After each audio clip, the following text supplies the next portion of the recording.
Not even a working lunch meeting between President Uhuru Kenyatta and his closest political ally will silence the whispers at the state of the ruling party. But the discomfort we focus on tonight is that of the government in denial that 50 years after independence, citizens still have to starve to death. And why are Kenyans biting the hands that once fed them?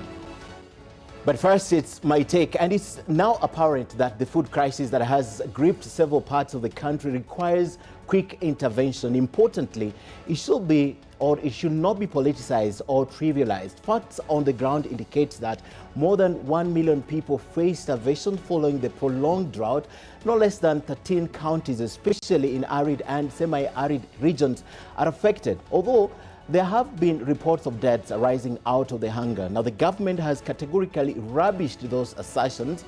Deputy President William Ruto has repeatedly dismissed those as fake reports, and apparently chiefs who have also been giving the information are being questioned by the national government. Now, the jury is not out, but severe hunger leads to malnutrition and causes death at the end of it. But the substantive point of discussion is that there are so many hungers, and this comes against a backdrop of disturbing developments. The most ominous is the loss of huge sums of money meant for the construction of dams to serve some of the very counties facing starvation. And second is the paradox of food distribution and marketing. Whereas millions are starving, food is going to waste in other parts of the country. Precisely, farmers in the grain basket counties of Uasin Gishu and Trans Nzoia are grappling with marketing their own produce, risking huge losses because of the National Cereals and Produce Board, which is unable to take up the harvest. Now, the board in itself is an absurdity. It receives funds from the treasury to buy produce from farmers, but is unable to do so. Cash meant for farmers is misdirected to influential individuals who circumvent the system and secure lucrative contracts in supply of the grains. Now, the whole system is perverted. And third, the food crisis demonstrates that the county governments have failed to deliver agriculture, and agriculture is much a responsibility of the national government as it is for the counties. But despite the huge sums of cash deployed to the counties, there's little that can be sure on this. In terms of boosting food production, it's not lost to some of the hard-hit counties that are beneficiaries to the equalization fund, which is a top-up to their annual allocation intended to cushion them given the unique challenges they face. Now, the government must confront this matter squarely and avoid politicizing this matter. The immediate task is to provide relief food to the hungry, but the imperative is also to find long-lasting solution to the perennial pain and hunger, malnutrition, and deaths. And tonight, we borrow in the words of Mother Teresa: if you can't feed 100 people, then feed just one of them. My guest tonight, Abbas Gullet, the Secretary General, Kenya Red Cross. My name is Ken Mijungu. Welcome to our program. The hashtag, as always, is Sidebar. Join the conversation at NTV Kenya, at Ken Mijungu, at Abbas_Gullet. The phone lines will be open shortly, and we'll be taking a few of your questions. Sidebar begins right now.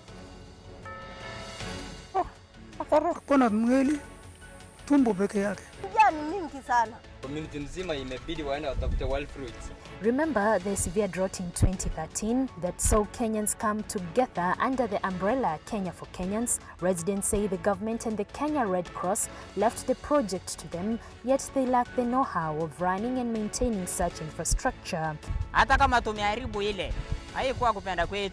We are sorry that we have to come back to you once again and go back to ordinary Kenyans to ask them to help.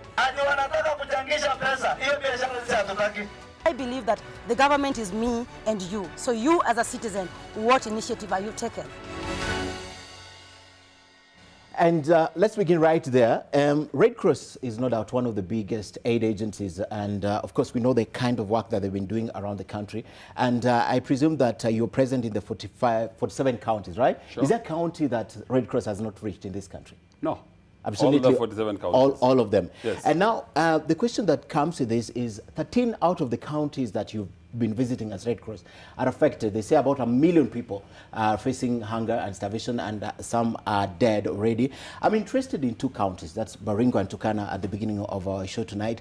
And my question is, the 13 counties that have been mentioned by the government, has Red Cross also been present in them? We are present in all the 47 counties today as we talk now. Kenya Red Cross has been present, is present, and will continue to be present in all the 47 counties without exception. Okay, and now that he's faced by this hunger and starvation, have your presence been felt on the ground, or is just that permanent relationship?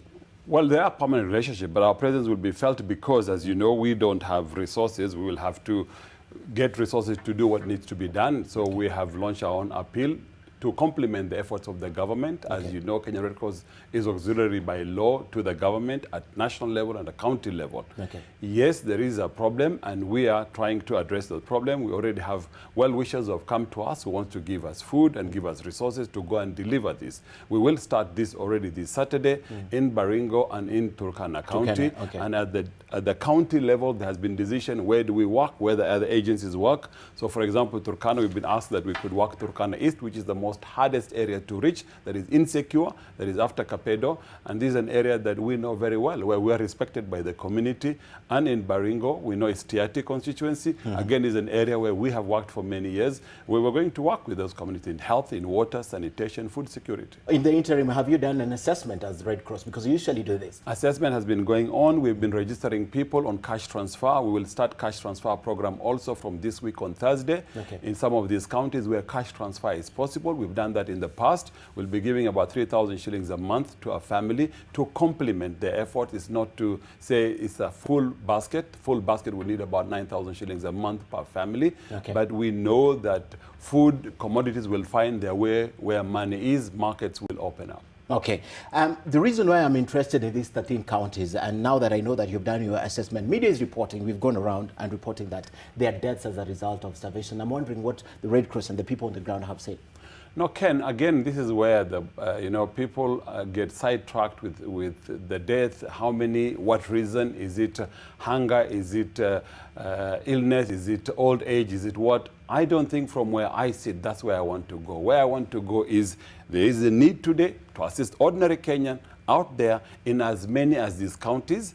The 1.1 million figure that have been released in our recent request for assistance, we've said we want to look at 300,000 of most at risk out of the 1.1 million in these counties. 300,000. And that's what we are looking You're today. focusing, and I presume those are serious cases. But still, I'm still interested. You have done the interim. You don't want to go there more. Why are you reluctant to state this, if at all it's been... It's not my business. And it's not my business. This is a government business. And it's not that I'm trying to hide anything for as far as I'm concerned. Deaths have been allegedly reported. Those who have reported, the graves have been shown. Our staff have been shown graves. Now, what is the cause is where the bone of contention is. Can anyone say, actually, this person died out of hunger? But why are we having contention? If someone died in my home area today, and you come and I'll tell you he died as a result of disease, or he was beaten to death. I mean, there's no contention about it. So if the community says, this grave you see here is as a result of hunger, why must it be contested? From where I sit, I'm saying again to you, Ken, my interest is to make the next person not go that way. And that should be the priority for us to focus.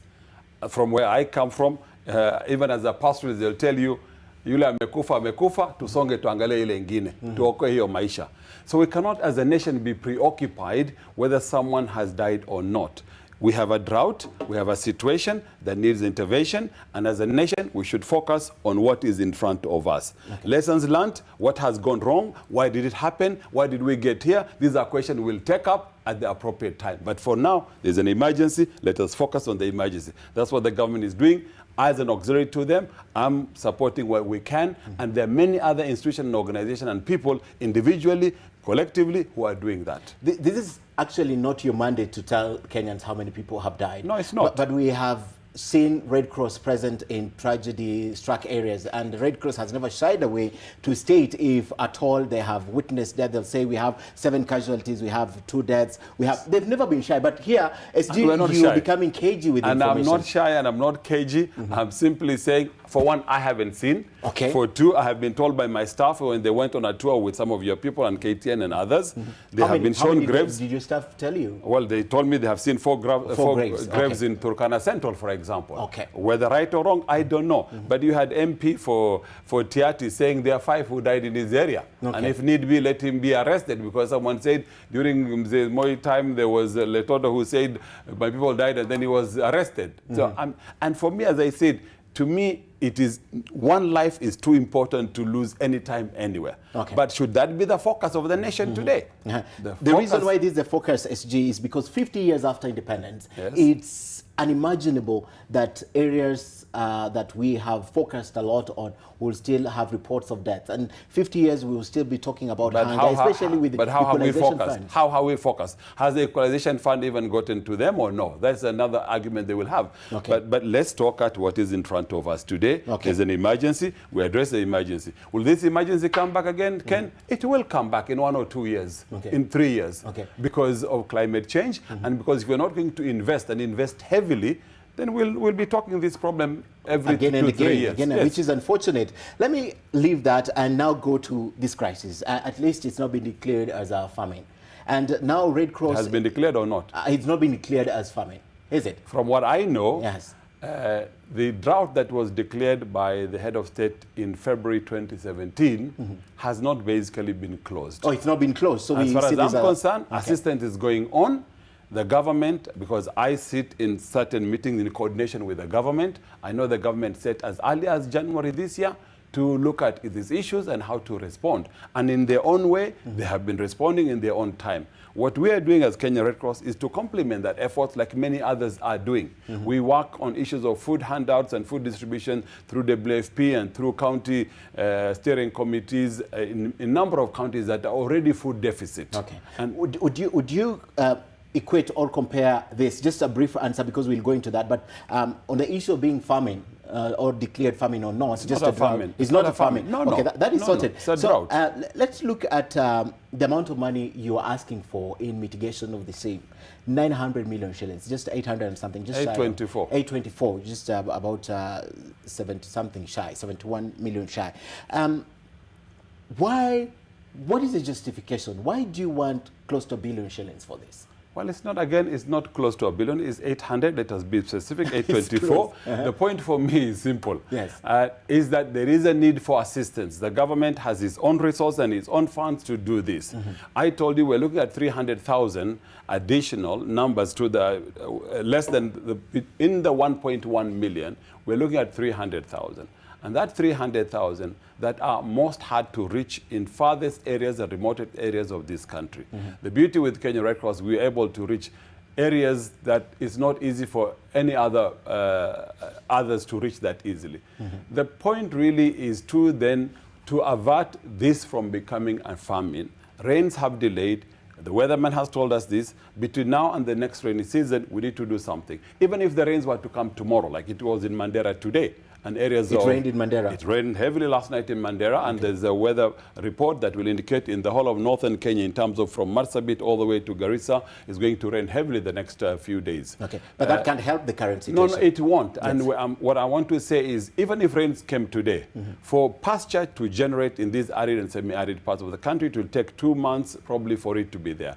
Water can be immediately there. But for those who are farming, even the farmers in some of these farming areas in the periphery of the northern region, they would probably take 3 to 4 months to harvest the next crop, which would be July, August. So between now and then, these communities will need assistance, and it is our responsibility to assist them. So they don't tip that. We want to maintain here or come into the better side as opposed to falling into food insecure and food deficit. Okay. So I want to break down, because I can break down what you used in 2011, the 1 billion shillings. 350 went to other things, 700 went to, I'll talk about that. But I want the breakdown for the current one. What are we looking at? Where are we looking at spending specifically 800? I know you spent largely on cash transfer. What we did 2 years ago in 2017 for the drought then, we used cash transfer M-Pesa. This is the best form of doing business for me today.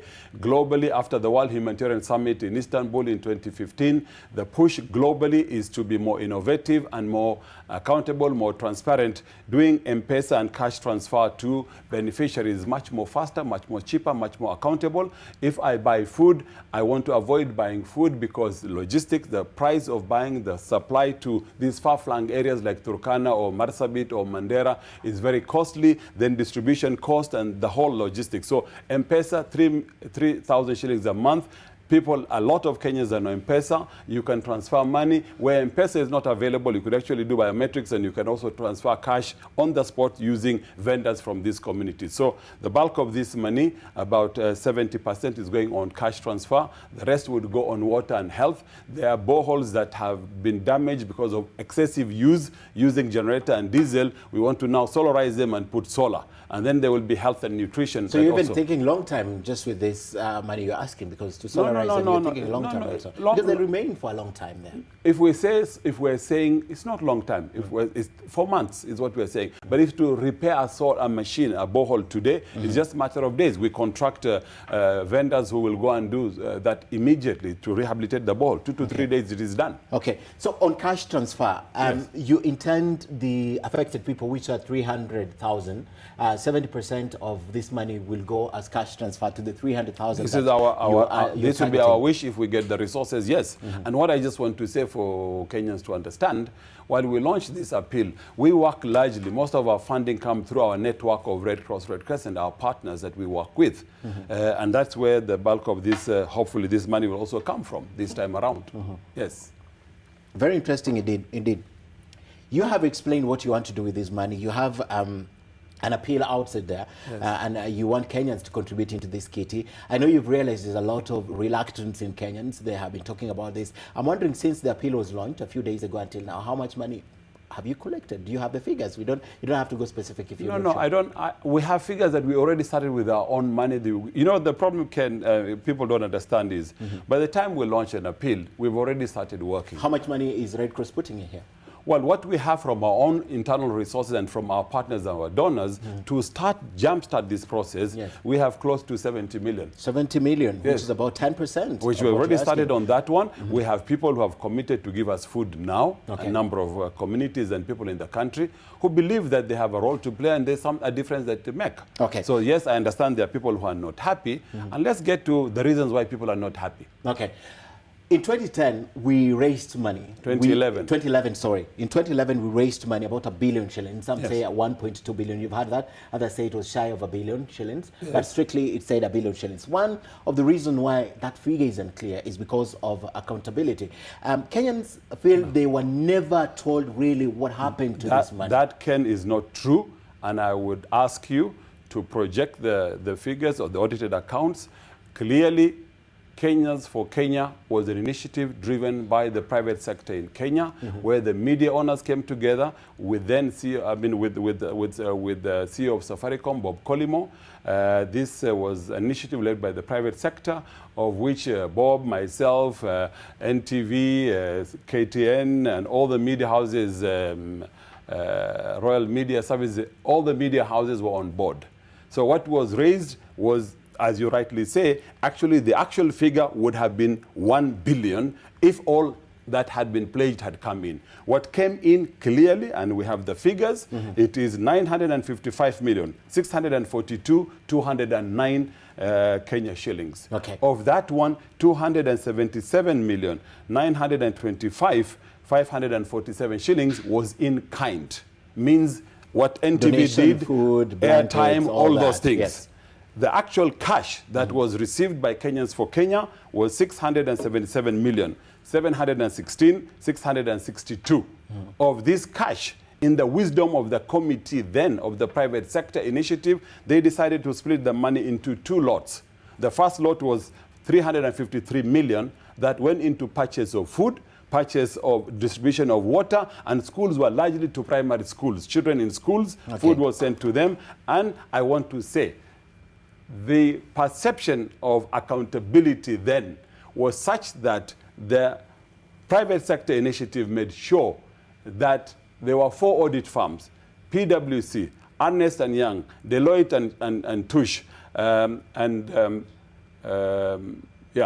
mean the big 4 audit firms. All of them came together, and part of this donation was their free time, where they say, we're going to now so audit it was pro bono, because I was about to ask. It was all pro bono. That money did not go to the payment of the audit. No, it was pro bono. When we bought food, for example, they undertook to audit the process of the food being purchased. From there, the food being loaded on trucks. From there, the food being sent to the areas of distribution to ensure that what was on the lorry was delivered to the beneficiaries.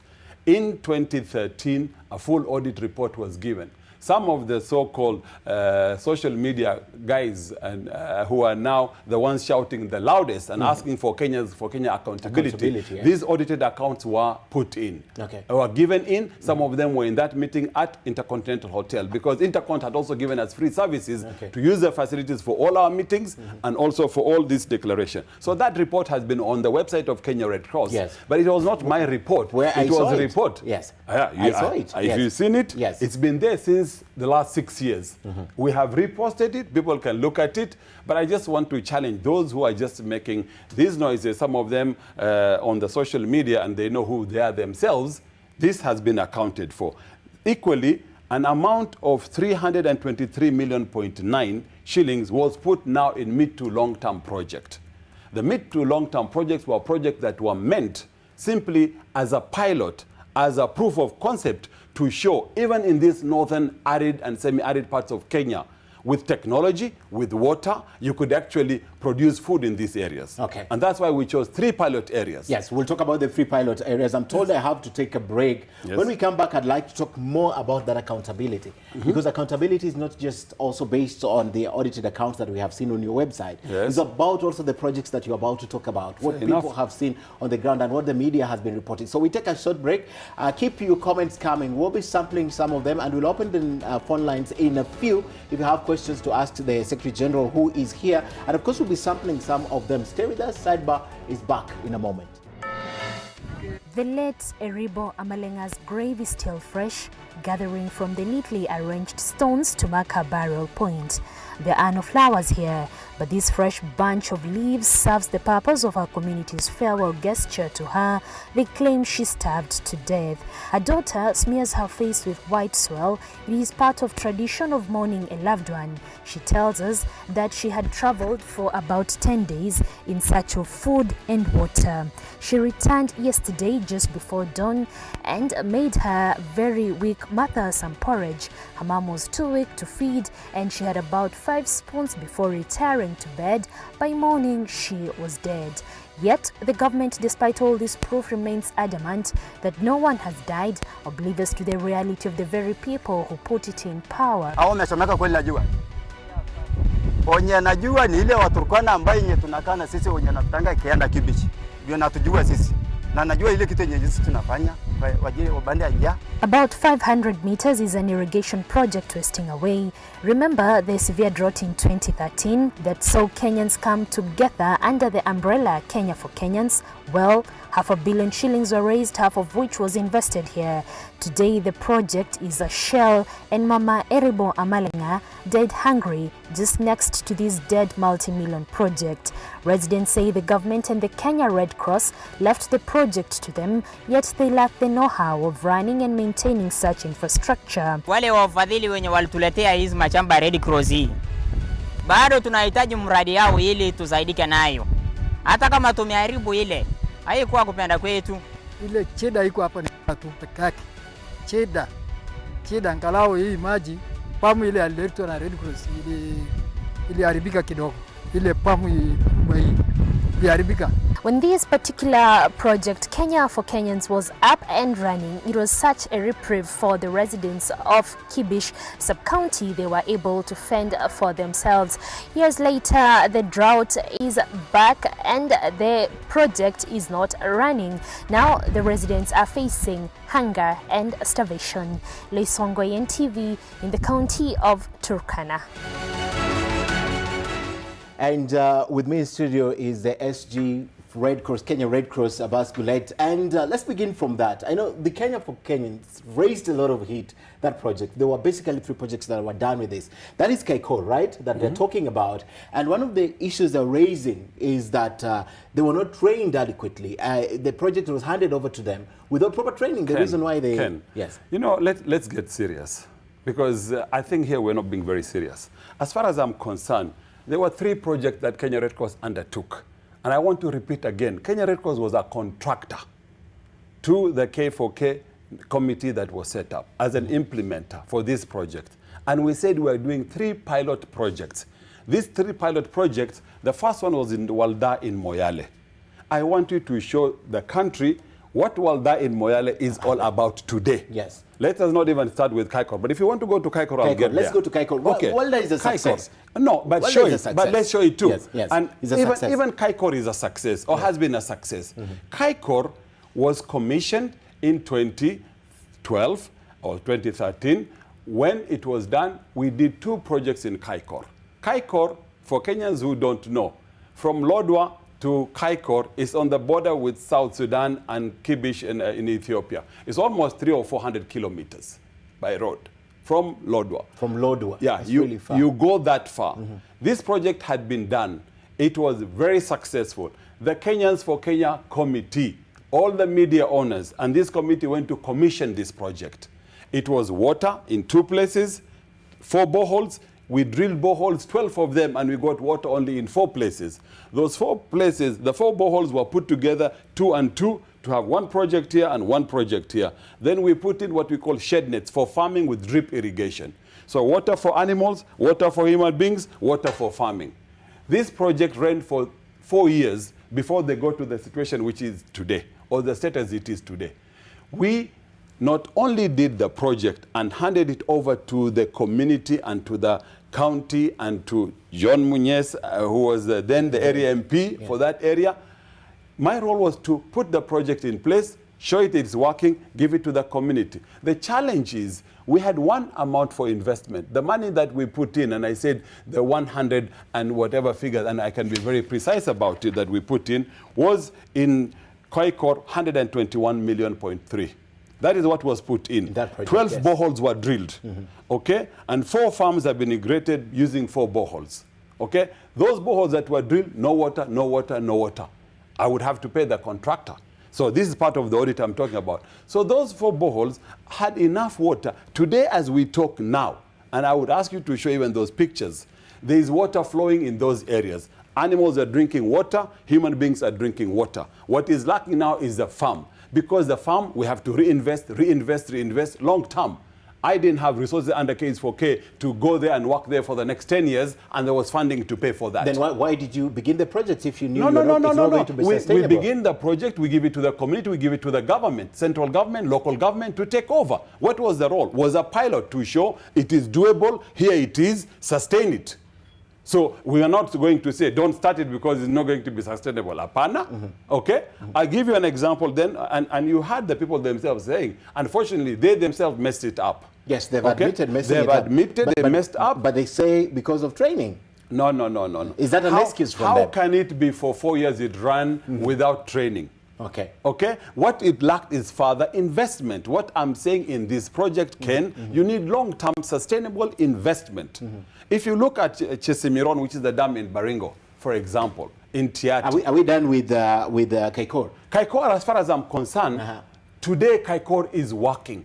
Water is being drunk by the human beings. Water is being drunk by animals. So the farming section that has a problem. Is the farming section that has a problem because it needs further investment. Because the infrastructure, the pipes, and I'm sorry to say this is the reality.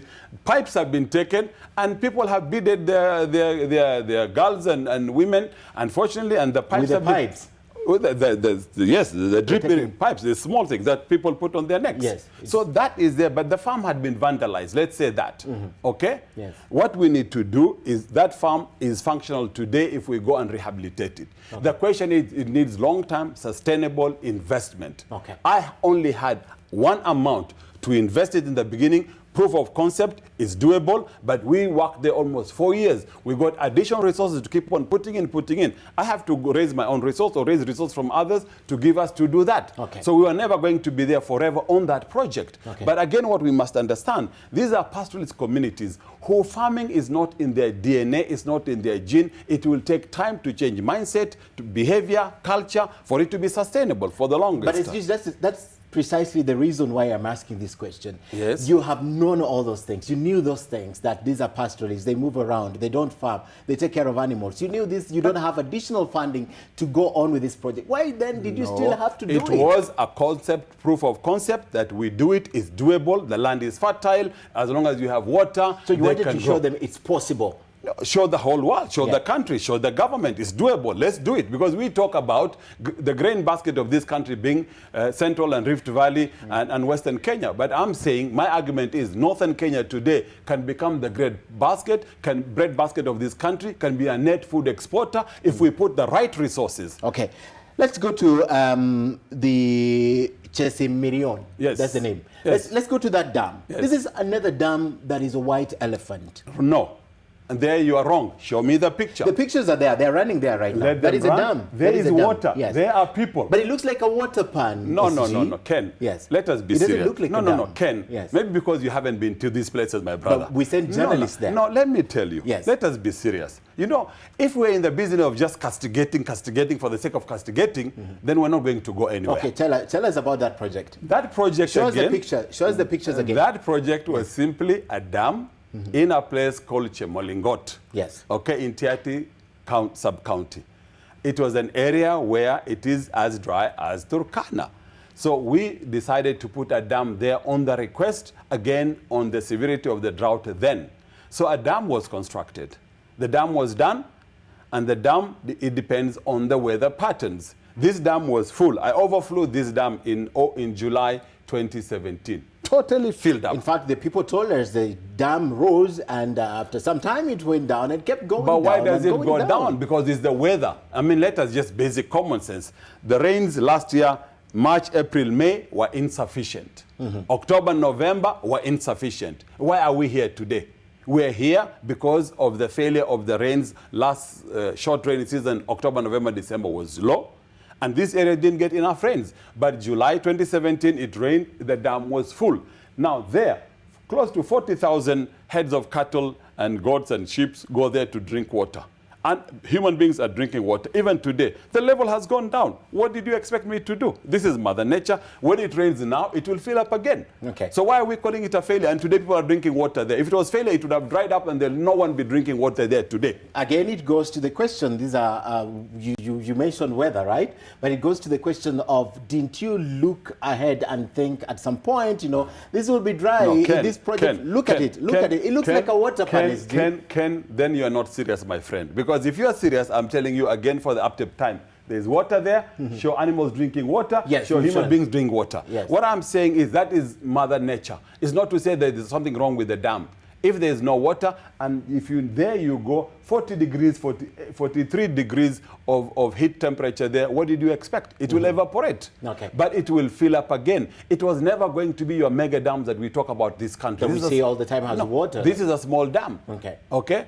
But up to today, if it starts raining tomorrow, it will fill up. This story that we're talking now will not be there. Okay. But today, you cannot call that a failure because there's water there and animals and human beings are drinking water. So out of the Kenya for Kenya projects, only Walda is a success? No, again, you are wrong.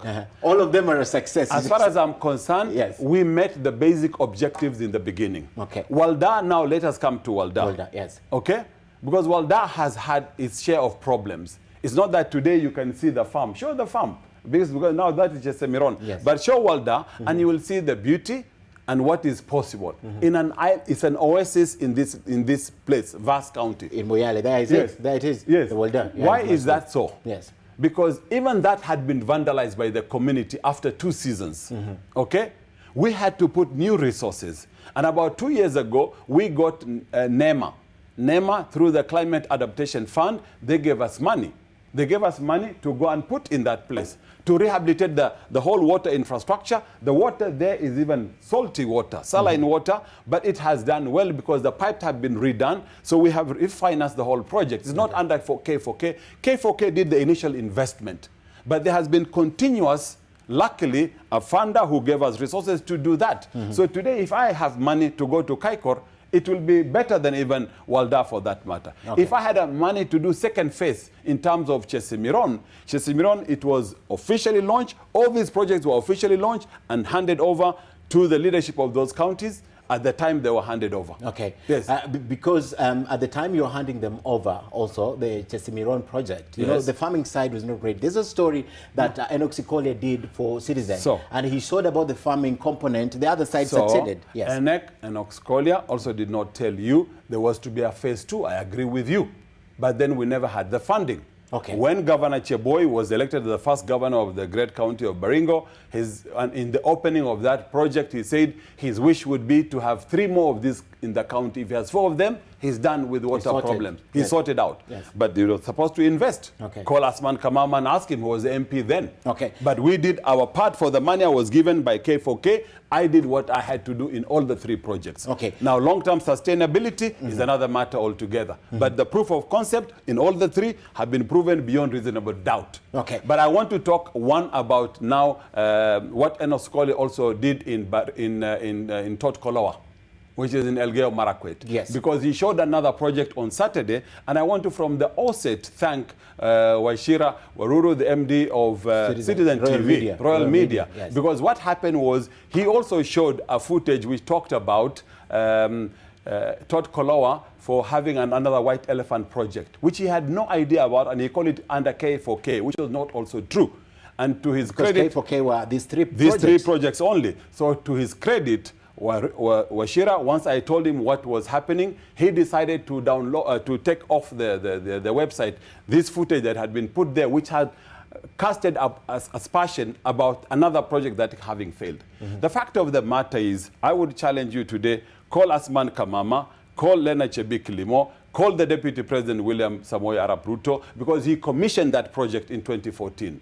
It's a project that we had been working for almost 20 years in that area, fighting between the Pokots and the Marakwets, that we had brought peace and dialogue. I can even teach people history here today, that the Pokots and the Marakwets have been at each other for generations. The first agreement between these communities was signed in 1939 by the white colonial government. The second standing peace agreement signed between these communities, thanks to Kenya Red Cross, was signed in 2012 in Tot Kolowa. Okay. An agreement that we brought, if you call also this good gentleman called Murkomen, who was a lawyer for the Marakwets. At that time. At the time, and there was a lawyer for the other group. So that project was commissioned, 500 acres, 250 on one side of one community, 250 on the other side. SG, you have to agree with me, in this country we have commissioned projects that don't exist. So commissioning, whether it was commissioned by the Deputy President then, it doesn't matter. Some projects in this country are commissioned, foundation put up, and not under Kenya Red Cross. Kenya Red Cross, I talk a different. I put my signature on it, and I would never put my signature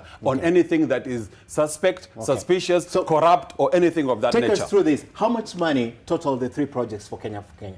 It costed 323.9 million shillings. Yes. Initially, the figures you gave us, the division 277 million, right? Yes. That went to the materials, the in kind donation. Then 300 and how many? 677, yes. 716, 662 shillings was what was the cash received. There were about 45 million that others pledged that was never delivered. That would have given us the billion. Okay. So from the projects that you have given us and the mathematics, I'm still seeing some 300 million somewhere. Where? Because just subtract the 300 million that you spend, 300 million you spent in the 3 projects, right? Yes. From the money that you received. The money we received is 667. Yes. So remove 323. What will you remain with? That's about another 320 something. That is the one I told you about, 353. Yes, that went into food for primary schools. Okay. And food and also water tracking. Water tracking. Yes. Now you understand why accountability questions, because if you don't break them down, there's a lot of questions that are asked. It's broken. Yes. It's in our audited accounts. Yes. If Kenyans don't read, don't blame me. It's on our website. Has been there for the last 6 years. So please go read. I'm sure you read yours today. I read it today because I had to prepare for the show. Yes. So it's all been there all along. So I want to rest this matter of Kenyans for Kenya, because we cannot be talking for 10 years Kenyans for Kenya. I cannot appreciate enough the good Kenyans who came out. Are you disappointed? Are you disappointed with the manner in which the county governments and the national government has subsequently handled what I may call also pilot projects that should have been a very good thing for these places? For sure. Disappointed? For sure. I am disappointed. You go to Kwale, I show you another success. Safaricom gave us about 220 or 30 million to do a project in Kwale the same time, but their own money. And today that project was commissioned by the head of state. You may not like who commissioned things, but it was commissioned. It's up and running. That's not my point. Okay, it's up and running in Kwale. Today, Kenya Red Cross projects that have been commissioned anywhere in this country, I take you to the bank, they all are working today, countrywide. Okay. And there are almost 30 or 40 or 50 projects countrywide in every corner of this country. But you understand the concern of Kenyans? Because I respect the concern of genuine Kenyans who want accountability. My honor is my dignity. And without honor, I have no business being in this business. Okay. But I'm concerned of Kenyans who, for the obvious reasons, in social media, who have their paying masters, who are paying them, and there are very few I know who keep on insulting and doubting every Kenyan. This culture of Kenyans suspecting Kenyans must also come to an end, because there are some of us who would say we're genuine, sincere, honest, patriotic, accountable Kenyans. I'd like to talk about that when we come back. Let me see if we have some feedback on your screen. We have quite a lot of them on social media already sharing, and people still asking the accountability questions. For example, the viability of those projects. Let me see if we have some of the feedback so that we take a break. We still have some more things to discuss. Right, this is from Mansour. He says the only way you can help Turkana people is to give them fish hook to go fishing. We can always give them fish. That's from Mansour.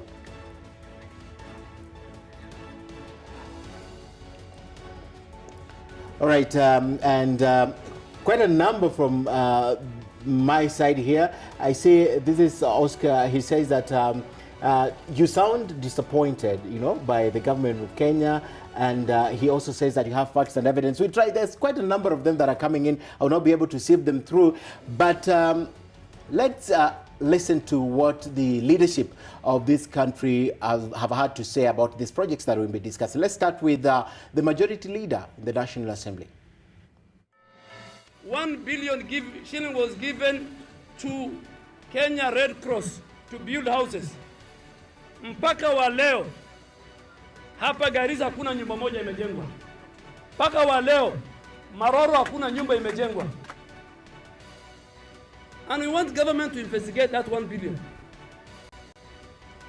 So hakuna pesa tutalipia kwa Kenya Red Cross. That's Majority Leader Eden Duale. And it's not only him. I remember you were called before the budget committee, the one of Honorable Ishungwa from Kikuyu, and they were asking some questions. So the Majority Leader is not the first one to ask those questions. Well, yes and no. I don't think Honorable Ishungwa and his committee were as rude and as insulting as Mheshimiwa Duale has been, and I'm sorry to say that, because he doesn't know what he's talking about. And I'm sorry to speak nationally on this issue in this manner, because he had no business speaking about it. But okay, he can claim he's leader, but he doesn't know in his own county 500 homes are going on. In his own constituency, 177 homes are being built as of today. He didn't start today, it's been going on for a while. If and it's part of the 26 counties that you are doing the same 26 thing. Counties. I just want to say, Ken, for me, this is a sort of side shows that we shouldn't have in this country. But he's a leader. He's a leader, but he should ask what he knows. He shouldn't just go out of blah blah.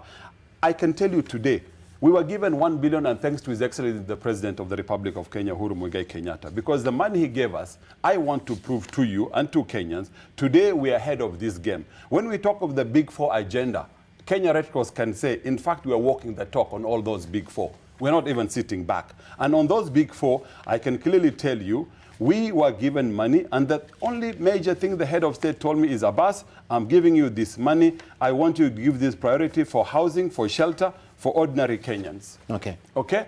So 38 counties in Kenya were impacted by floods last year, for those who do not know. Of the 38 counties, 26 counties is where we said people's homes were washed away. In this far-flung, very rural Kenya, mud huts and simple, temporary houses. So what we did was to say, we're going to work on that very quickly. And on that one, we have been working. We got money from the government. When I was given the money by the Ministry of Interior, we were informed this is a donation, okay?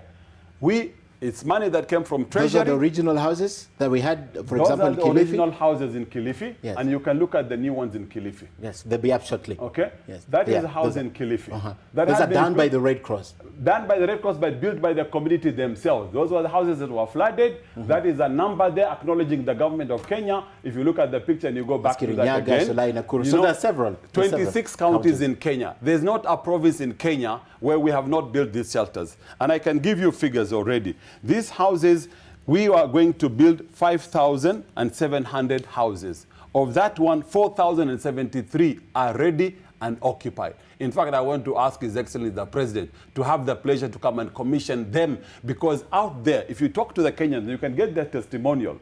Kenyans would tell you how blessed they are and how they pray for President Uhuru Muigai Kenyatta for having thought of them at the hour of need.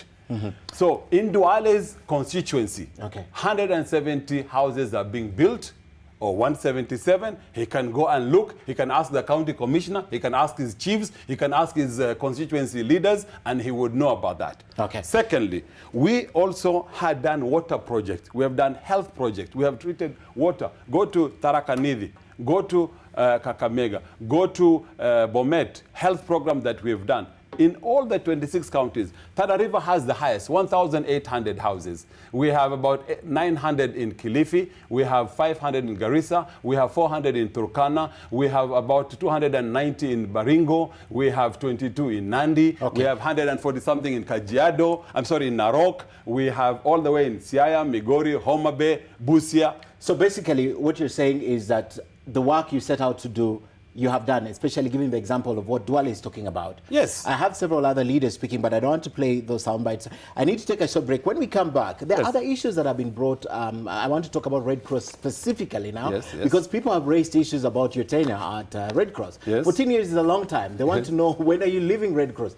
Plus, there's a lot of other issues they're bringing up with the investments that Red Cross has been doing. And I want, just before I take the break, you once said that one of the donations that were made in this country will be the last. You're not looking forward to doing another fundraiser. Is it true? No, it's not true, and I never said that. Where did I say that? If I said that, maybe I'm too old to have forgotten. But for me, the point is really to say that Red Cross, world over, is normally financed by their government. But not completely 100%. Public world over finances Red Cross to do their work. Today, if I had my way, I would say we need to help our brothers in Mozambique and Zimbabwe and Malawi. We could even raise resources for them. Kenya. And why not? Yes. When we come back, SG, I also want to talk about... we are helped globally all the time. International community is helping Kenya all the time. It's about time we also help our brothers and sisters. And indeed we do. There's a flood in Tanzania. There are things that are happening in Uganda. The government has done that several times. We've seen doing that. So I want to talk about also the sustainability of what we're doing. We don't have to be fundraising all the time. I mean, we need to put our foot in place. You're disappointed with the government, but I'd like to talk about... I'm not disappointed with the government. The government can do their business. I do my business. I'm a taxpayer like you. No, in terms of, you said, and you admitted you are disappointed in terms of how they did not keep these projects going when you handed them over. The community and the leadership of the area should take over that responsibility. All right, let's take a break. We're coming back with Abbas Gullet, Secretary General, Red Cross, coming back to discuss. Plus, stay with us because he will be clarifying on all those things you've been saying about the investment that Red Cross has been doing, from E+ to the Boma hotels, and obviously Switch TV. We're coming back in a moment. Stay with us. Richard Kipsang says Kenya Red Cross needs to be accountable to Kenyans. Tot Koloa, which we have spoken about extensively, is dead and buried, contrary to what Abbas Gullet is saying. Ask for a project started by CEO that is sustainable today, because I've been asking about that, but they say Tot Koloa is dead. So ask him, where does he come from? And does he know where Tot Koloa is? Because for those who come from there would tell you that that project was dead because of a conflict, historical, between the Pokots and the Marakwets. Call Lena Chebi Kilimo, call Murkomen, he will tell you, call the MP for the area, and they will tell you. And they will tell you why. He doesn't know what he's talking about. I know what I'm talking about. We did the project. It was for the first time ever, water left Embutut and crossed over to the Pokot side, called Asman Kamama. Pokots were getting water, and traditional ceremonial was done where a bull, a black bull, at a particular time of the day was killed to spill blood so that the community can celebrate and they can even cross over. So this was about the community conflict. It was never about an unsustainable project. No. Okay. The farms were producing huge. Trucks were leaving Nakuru and Nairobi to go and buy mangoes and pawpaws and to buy watermelon, all from there. Maize and everything. It's a community. So it's a community problem. It's not my problem. The project is even today doable, but as long as there is peace. Where there's no peace, this guy doesn't know what he's talking about. I'm sorry. Okay, the phone lines are now open, and the SG will be taking questions for you. We'll take a few of them. It's already 11, so we'll take a few of them. But I want to talk about Red Cross specifically. And before I go to Red Cross, you have also been perceived to be very close to the government. And sometimes we think you're not forthcoming or you're cagey because of your relationship with the government. You are afraid to upset the government. Contrary to any of those, and I want to challenge you, assure, but also challenge anyone who says that, to come out with facts. Number one, you should understand that the Red Cross is enacted by an Act of Parliament. Act of Parliament as auxiliary to the government. And this is worldwide. World over, this is the practice. What is my role? My role is to work with the government. My role is to deliver service to ordinary Kenyans. By law, even when devolution came, I'm now auxiliary to central government, but also to county government. The government is supposed to finance me for part of my work. In some cases they have done, in some cases they haven't done. In most cases we have to raise our own resources. Okay. Two, there is no reason why I should be seen to be against the government. Or if I'm in close contact with the government, there's also nothing wrong with that, because I'm a Kenyan. As an agency, Kenya Red Cross is a Kenya national agency that is auxiliary to the government. My mandate allows me to work fully with the government. The only exception is that the government can do anything. They can close Kenya Red Cross if they want to today and maybe recreate something else, or even chase the board. There is a board for the society if there's an integrity problem. But in terms of service delivery, world over, the Red Cross is independent, impartial, neutral, humanitarian organization, and governments, not only in Kenya, but world over, governments would not interfere in the service delivery. Where I choose to go, world over, where I choose to go to provide services would be purely based on needs and not on what the government want. Do you think, because of your position and what you have been doing for this country, you've used it probably to play politics in this country, or to stand on one side of politics? I would say I have never been interested to be in politics in this country. Not to play politics? No, I don't have to play politics. Why should I play politics? To whose interest? I'm looking at the interest of Kenya Red Cross. In 2007-2008, post-election violence, the most trusted, most reliable partner to Kenyans was Kenya Red Cross. I talked to then government, I talked to then opposition. I talked to them to understand, to have access. Kenya Red Cross has had unfettered, unlimited access. I'm here today, more than anything else, Ken, because of my staff and volunteers. My staff and volunteers have been, unfortunately, almost insulted to the extent that this society is now being said and being character assassinated by some few individuals who are on the payroll of their masters on social media. What they are doing to try and discredit this organization is not going to harm me as a person. If you want to talk about me and me living, fine. You're okay with that? I'm very okay with that. But I lead from the front as a manager, as the head of this organization. And I can tell you, for post-election violence, I led from the front to give confidence to my staff and volunteers, who are the true heroes and heroines, 120,000 members and volunteers, 1,360 staff in all the business of the Kenya Red Cross. When the post-election was there, who was the first on the line and who was the last one out? When we talk of Westgate, when you talk of Dusit, when you talk of Mpeketoni, when you talk of road accident, when you talk of any emergency, Garissa University, who would be the first in there and the last out? It's Kenya Red Cross. And I just want to challenge these guys who are on social media, who are gun for hire. They do not understand what they're talking about. The president the other day said you'll just have to, when he was telling the Chief Justice, you'll just have to deal with the people on social media. Well, I hope so, sooner than later, because this is just not fair to people who give their lives. And I'm not just talking about the president or Chief Justice here, Ken. I'm talking of ordinary men and women in the 47 counties who day and night, when they are called upon for duty, they will leave what they're doing. They will leave their families in the middle of the night to be out there to save and serve another Kenyan. This is something that I stand for, and that is why I'm here for them, because they are voiceless, and we will stand up as much as one can. can. So if you want to tackle me as a person. Tackle Abbas. All right. Let's go to the Red Cross. You have a history with the Red Cross, right? Yes. You have been vilified for going to the hospitality industry. Right now you have 5 hotels, if I'm not wrong, right? No, wrong again. There are 4. There are 3. There are 3. Yes. You have 2 in Nyeri, right? No. I have 2 in Nairobi, yes. 1 in Eldoret, yes. and not me, Kenya Red Cross, and we have a small conference center in Nyeri. No, so it's only small. So Boma it's a Inn, conference center. Red Court in Nairobi, we have a Boma Hotel. No. There is Boma Nairobi, which is a 5-star. Yes, 5-star. There is Boma in Nairobi, which is 3-star. 3-star. And there is Boma Eldoret, which is a 4-star. 4-star. Yes. Okay. So only a small conference in Nyeri. So yes. There are 4. Why did you choose to go to the hospitality industry? You are a humanitarian organization. Why would you want to venture into other businesses? And not to forget, you also ventured into TV, right? So why would you decide to do this? And why not? Because that's traditionally not what you do. And why not? Says who? Traditionally, that's not what you do. Says who? You tell me. No, what I'm telling you, nothing on earth stops any Red Cross anywhere in the world from doing business.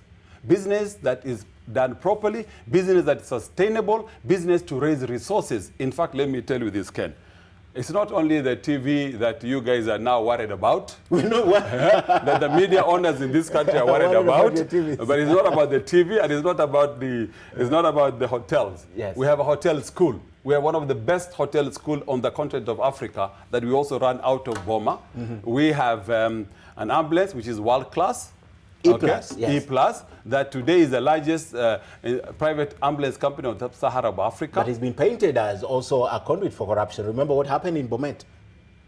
They said that deal was not about rubbish. But they said rubbish. They said it. No, rubbish.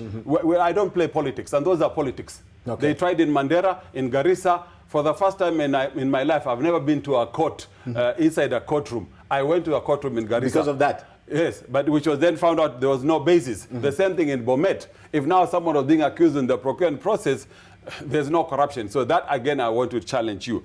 E-Plus is the best run company, is the best thing that happened in this country for emergencies. Today, all the road accidents, all the challenges, it is a super brand. Red Cross itself is a super brand. The business that we are doing are legitimate, they are above board, they have been properly constituted, they are companies, some by shareholding, some by limited by guarantee. The idea is to raise resources. In fact, world over, Ken, you know, the interesting is Kenyans, we're very good in shooting ourselves in the foot because world over, what Kenya Red Cross has done is being acclaimed and recognized globally. But we are vilifying you right here in the country. Unfortunately, because the people who are doing so are people who don't know what they're talking about. And I'm very sorry, I cannot use stronger language on some of them. but it's just not acceptable. Now it's a case study in universities internationally. To have local case studies, go ask Professor Bichang in Demo. He has written a case study which now is going to be globally used as a case study to teach MBA and master students globally. This is globally, Kenya Red Cross has been in its own class in that way. The businesses that we have done and are doing are meant to generate resources to make us financially independent. Why, Ken? Because this aid industry that I am in, that I've been in for many years, is not sustainable. Okay? Raising money from outside. Yes. International community, which has been funding most humanitarian organizations globally, do not have the same money. The world around us is changing. What is happening in the US and other places. Donors are shrinking. So we are ahead of the game. We're ahead of the time of many, many organizations. 2008, was that the first time you commissioned a hotel? When was the first hotel? 2007, by President Kibaki. Not 8, 2007. By President Kibaki. By President Kibaki. Yes. And he said that was the best thing that we did. Do you declare profits in these hotels? No, because in the first place, contrary to the perception by the same few individuals in social media that we have siphoned money out from for care and others, this is money that we took a loan. Go to the banks and ask the banks. We have a 25 million loan on the Nairobi Boma. We have $7.7 million loan on the Nairobi. Those are dollars. I was about asking 25 million cannot even dollars. furnish. I'm telling you dollars. Yeah, $25 million that we got for the first hotel, the big one in Nairobi, that we initially got from Equity Bank. 2 billion. Yes, 2.5 billion. Yes. Okay, we got that loan from Equity to build that building. That hotel is now one of the flagships of the Vision 2030. That's what President Kibaki asked James Mwangi, who was the chair of Vision 2030, and Mugo Kibati. They will tell you. But if we go back to then Eldoret, now we have a loan with National Bank for Nairobi, but we have a loan with KCB for Eldoret. Okay. So we are paying those loans, and we are meeting our obligation, and we are okay. We will work on that. In 10 years, these institutions will be on its own. We will not be going to beg for money. Paid the loans and all. But yes. Whose idea was this to go to the society? The society, and many of us, including myself. But it was my role to execute them. So the last 10 years, while you guys are trying to bash some of us, we've been working. You know, you have been accused of owning the Boma hotels. Again, as the chairman, you're the chairman, I understand. Yes. People, this is where the naivety comes in, and then where the sadness comes in, because you guys don't do your research. And Kenyans don't study, they don't read, they don't do research, they just boo, boo, boo, boo, boo. Maneno mingi tu tunapiga mdomo kawaida, because we have nothing else to do. And others have made their profession to be paid just to insult others. Do I own? Yes. You're playing with... Did you have a substantial share in the hotels? Let me ask Ken, yes. You are playing with my intelligence, and I don't expect that kind of question from you. No. Just answer me. No, zero, no. Go to the books. Completely zero. Okay, but... Go to the books of Kenya Red Cross. If you have to, the accounts are published in the audited accounts, and they're in the books every year. Okay. So no. So that again is a baseless accusation. I don't own one penny on the Kenya Red Cross. I go to my office at 6:30 in the morning, and I go home after 6 in the evening. But this was a childhood dream to be in the hospitality industry. That was same in the medical. But I left a job in Geneva when President Kibaki took over. I first of all came back here in 2001. 2001, Kenya Red Cross was equated to a leaking bucket internationally. The most corrupt, the most mismanaged, the most abused institution on the continent of Africa. Okay. Today is the #1 society on the continent of Africa.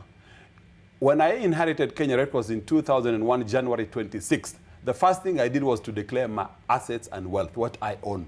Today is a practice and a policy in Kenya Red Cross. Any senior manager, any board members, we declare our assets and wealth. Okay? On annual basis, it's an envelope. If I leave today, anyone wants to check what I own. If I made money out of mischievous way or corrupt ways, it can be found. Number two, when I came in, it was $500,000 in the red. Today, in the red. In the red, $500,000, which was 35 million Kenyan shillings at that time. Yes, could today, $500 million now. Today, Kenya Red Cross is $100 million in the plus in these books. Okay. And so I don't play games here. That means you are actually making money from the hotels, right? No, the hotel is paying its loans. What I'm saying, the net value of Kenya Red Cross and its group. Okay. We have Kenya Red Cross itself. We have Boma Hotel. We have Boma School. We have E-Plus Ambulance Which Company. Which are all independent. Yes, and we have Switch TV, and we have Icha. So the businesses of Kenya Red Cross are working. The ones we have loaned is largely the hotels, and that's what we have to deal with. Okay, I've taken a lot of your time, but I can't let you go without asking you this. 14 years is a long time. You've been in that industry for a long time. Yes. When do you plan to leave? No, I've not been in the industry on the 14 years. I've been in the industry for a long time, but as the hem for 14 years. That's what I mean. In the industry, yes. 45 years. 45, yes. But at of the hem. That industry, 34 years as a paid staff, 14 years which was international, globally, and the last 14 years, you are right, yes, in this job here in Nairobi. Okay. The likes of the few individuals on social media were asking me, I've stayed too long. I report to a board, and it will be my board who will decide when I leave, or it will be myself to decide when I leave. When you're tired. Are you 60? I am 60 as of a month ago. As of a month ago. And I will decide when to leave. We're coming back to this. Omari is online. Speak to us. Ask the SG if you have a question or a comment. Hello? Do you have Omari online? All right, I think we lost that call. But just back to that, you say you will decide when to leave. Look, you have made quite some impact. You live on the high, you know. Ken, this issue is very simple. This is not an issue for the discussion on the media and on social media to decide when I quit, when I don't quit. I am employed by the board of Kenya Red Cross Society. They will decide if they want to, when to ask me to go or not go. I will also decide myself when I'm ready to go myself. Okay? So I don't think it's the right of anyone to ask me to go or not to go. That is my decision and the decision of the board. So I would leave it there, because today we can't be crucifying people. I mean, my good friend Atoli has been asked this question a zillion times, and he has spoken about it. And I've always joked about it and say, maybe I would leave, but I would leave when I want to. You will not tell me when to leave. It's not your business, and it's not your place to tell me. And it's not for the gang-ho cowboys of social media who have been paid to take people's names and images to tell me when to go or not to go. Okay. No, it's not their business. All right. They didn't hire me, they will not fire me. Yes. All right, let's take a look at this cartoon. We always have a segment here on Toonside. Yes. I just like you to take a look at this cartoon and tell me what you think about it. That's the person donating, presumably politician, because they're thinking of 2022. They brought all the food to the dry areas, and now 2022, and they're donating, and they're also taking pictures with it.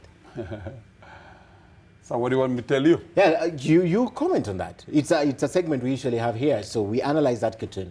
You agree with it because you have visited these places, you've seen the kind of donation. We've seen even the last weekend people donating. Well, you've seen people donating yesterday. And taking pictures and whatever they talked of guns or what, I don't know. But I mean, look, the point is, what we're dealing here, for me, Ken, is a very serious issue. It's about people's lives. And people's lives matters. Let's not trivialize people's lives. These are Kenyans who are in drought. I do not subscribe to any political party. I'm only a registered voter, but I am not a member of any political party because I don't believe in this politics. I don't believe in the crap that happens many times in our country. What I'm interested in is no Kenyan should be in that state in the first place. And my role as a Kenyan is to alleviate that suffering. We don't want anyone to want food handouts. As you said, after 55 years of independence, it will be shame on all of us. And people just blame government. Who is government? I'm government. I'm taxpayer. The government is not the president or the deputy or the ministers. I'm government. And I would play my role. So no Kenyan should be put in that position. And no politician should take advantage of poor, ordinary Kenyans. That is unacceptable for me, from where I sit. And in the business of Kenya Red Cross, our business is long-term development, sustainable development of Kenyan. If I had money, I said, all the billions we are talking about, give me and I will do work. You do your work. Yes. And you've done quite some good work over the years. We have to give it to you. Let me hear from Omari. He's back online. Omari, good evening. And you have an opportunity to ask the SG a question. Yes, good evening, Ken. Go ahead, Omari. Now, I'm asking, I've been wondering, why are we not using River Omo water for irrigation in the Kenyan side? Yet Ethiopia uses the same river to generate a lot of electricity, which is equivalent to the consumption or the generation of Kenya. Okay.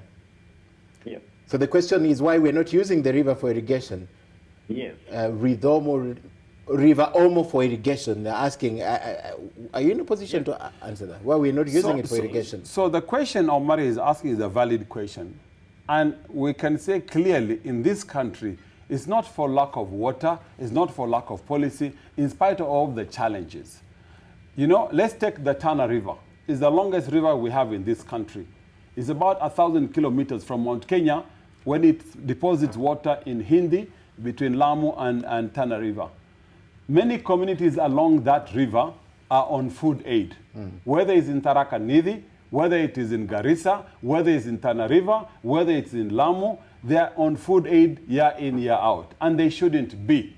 And our role as a nation, our country, is that if we were doing water harvesting, we would not be where we are. If we use technology like drip irrigation, I agree with you, it can be all. Food insecurity in this country can be addressed if there's a total commitment, there's transparency, accountability, and seriousness on all our part. It will work. All right, and I understand Lina Jabiki Limo is also online. Good evening. Mheshimiwa, ask the SG your question or give us your comment. Thank you, Ken. Mine is a comment and to take this opportunity to thank Kenya Red Cross under the leadership of Abbas Gullet, because while I served as MP, I approached Kenya Red Cross and asked whether they could help us turn our weapons, which we were finishing one another with my neighbor Sepokot, turning our weapons into plow sticks. They went out of their way. They know where they borrowed that money from. Definitely it was not from Kenya for Kenyans, but they borrowed money or approached donors, and they did the first irrigation for us, Todd Kolawa. And thanks, of course, to the collaboration I had with my then colleague, Honorable Kamama. 2014, when the Deputy President went to launch, actually we went to harvest. It was the best thing that could have ever happened between the two communities because they had something in common. I always say the common denominator between anybody fighting is their stomach. We are looking for food to feed one another. And because we were tired also as the leader of that area that every time people are bringing food to us, we wanted to be able to feed ourselves. Okay. And so Kenya Red Cross did that. And they supported us by having that irrigation project in a community where they said, we cannot share our water. It's called Malambe. Marakwet said our water cannot cross over to Pokot. But we had to do a ceremony, an appeasing ceremony, so that we could share our water. So thanks so much, Abbas Gullet, for what you did. It's so sad now that we are not able to feed ourselves there because of disagreement between the two communities where the water comes from, Kapsiren and Kapsion clan. So, Mheshimiwa, you agree the only reason Totkoloa has not worked is because of the conflict and not anything else? Yes, and of course also lack of collaboration between the leaders of the two communities. Yes. All right. Thank you very much. And before we let you go, now we have to ask you our last question. How now do we ensure that we have a sustainable relationship and all these good projects that Red Cross has been doing? Forget about now the white elephants. How do we ensure going forward that we're not back to where we are today? Well, the reality, Ken, is weather patterns as they are, drought is yet to stay with us. Unfortunately, even K4K, what we did was never to address the problem of drought and weather vagaries in this country. You know, 350 million to do 3 projects was just a proof of concept, pilot.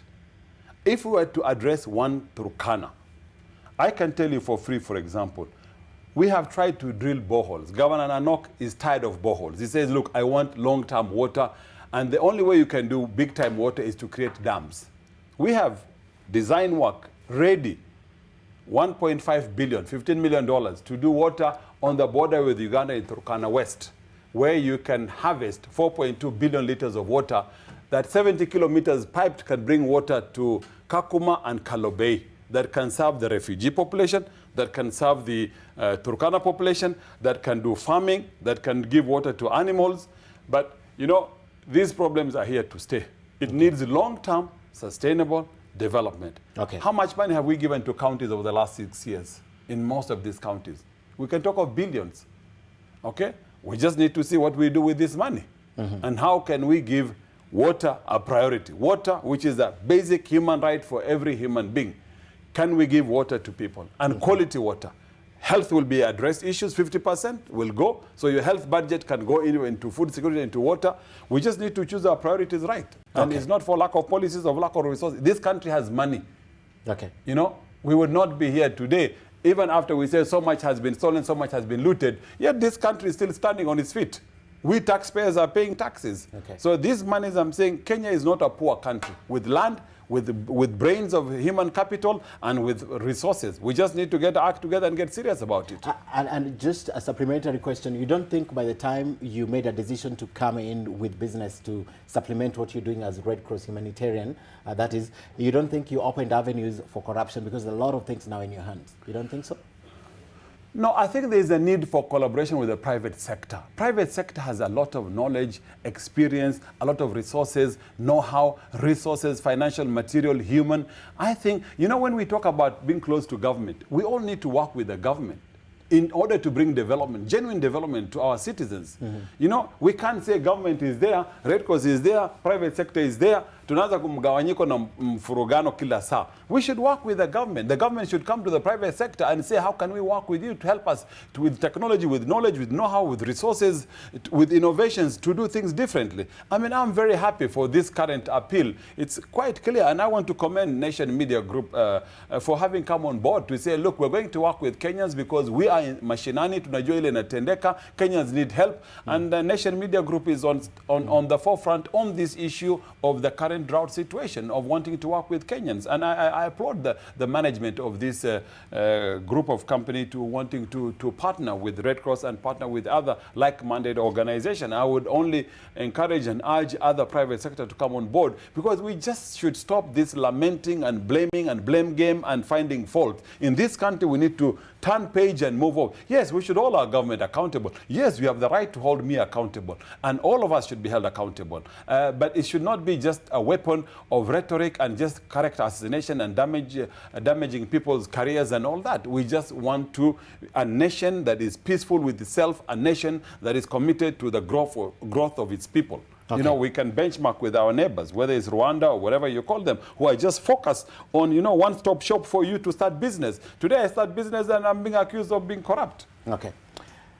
I'd like to read this tweet, and Silas Jakakimba says, I don't know if it can be right, that's the tweet, that this great Kenyan, Abbas Gullet, has aptly prosecuted the case for Kenya Red Cross, which the truth is has really helped during emergencies and calamities.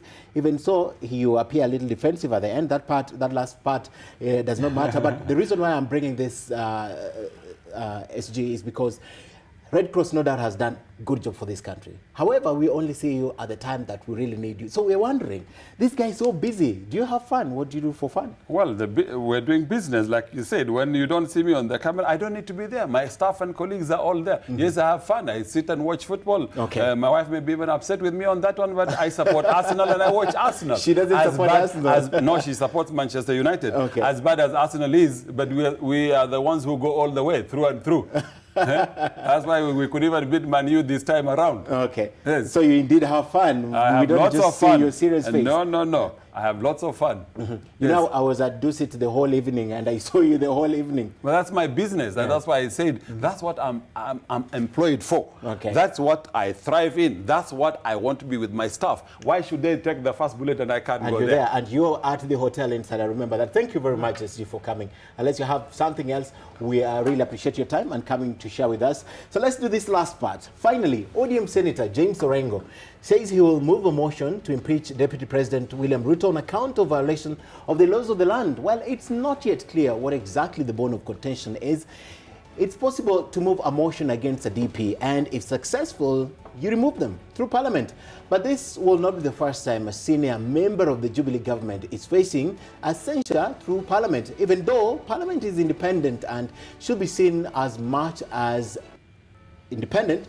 The Speaker of the National Assembly is not to have gotten his seat by the virtue of the majority, that's the Jubilee votes in Parliament, and the first attempt to censure Muturi was in 2015. The motion was moved by Kibwezi West Member of Parliament Patrick Musimba, who accused him of failing to protect the dignity and integrity of the House. Now, the other issues was how he managed the floor rather, and also accused Muturi of discriminating against the opposition members of Parliament.